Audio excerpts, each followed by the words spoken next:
현장 기자들이 정치권 뒷이야기를 전해드리는 뉴스더 시간. 오늘은 정치부 한송원 기자 나왔습니다. 자, 한 기자.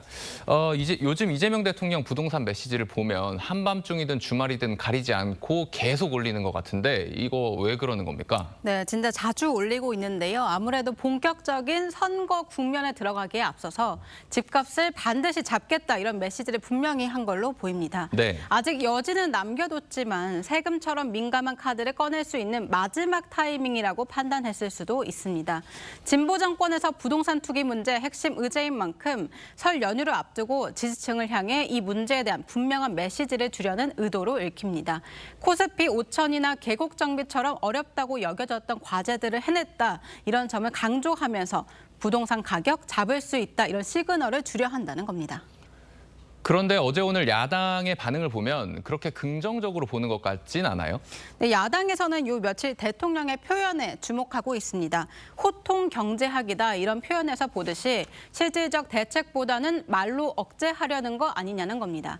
이와 함께 문재인 정부 초반 여러 대책을 쏟아냈을 때와 정책 흐름이 비슷하다 이런 지적도 내놓고 있는데요. 문재인 정부 때도 정부가 출범하자마자 6월에 담보 인정 비율, LTV 등 대출을 조이고 파리 대책에서는 사실상 다주택자 대출을 막았었습니다. 그리고 다주택자 양도세 중과 카드, 세금 규제 카드 꺼냈었는데요. 네. 지금도 대출을 조이는 방식으로 수요를 줄이고 거래를 위축시킨 뒤에 세제 개편 가능성을 거론하는 흐름 유사하다는 겁니다.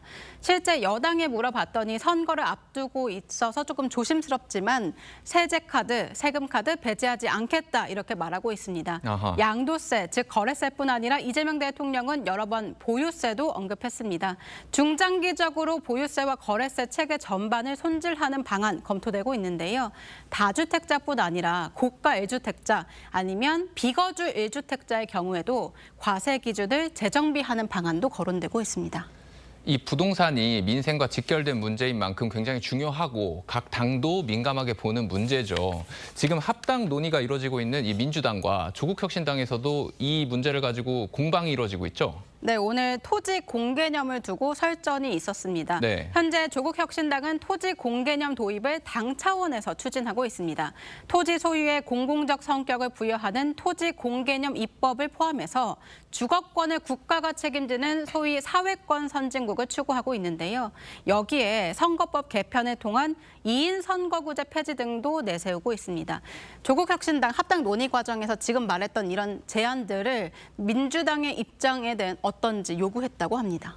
자, 민주당 이 토지 공개념을 포함한 이런 것들 받을 수 있다는 겁니까? 어떤 입장이 나왔어요? 지금까지 정청래 대표나 한정혜 정책위의장은 명확한 입장을 밝히지 않았고요. 당원 의견을 수렴해보자 이런 상황이라고 합니다. 그런데 오늘 이현주 최고위원이 조국혁신당이 주장하는 토지 공개념 아예 사회주의에 기반한다면서 공개 반대 의사를 밝혔습니다.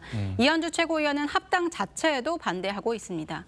특히 2030 세대들의 반발을 거론했는데 지방선거 국면에서 도움이 되지 않는다 이런 점을 강조한 것으로 보입니다.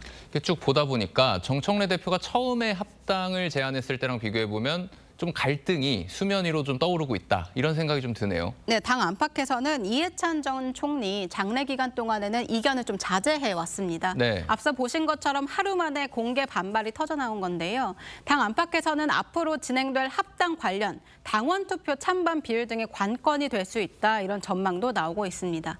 이르면 다음 달이면 각 당의 지방선거 출마자들 윤곽이 드러날 것으로 보이는데 합당 논의 자체가 지지부진하면 양당의 공천 일정과 겹치면서 혼란만 커질 수 있다 이런 우려가 커지고 있는 겁니다. 그렇군요. 한송원 기자 잘 들었습니다.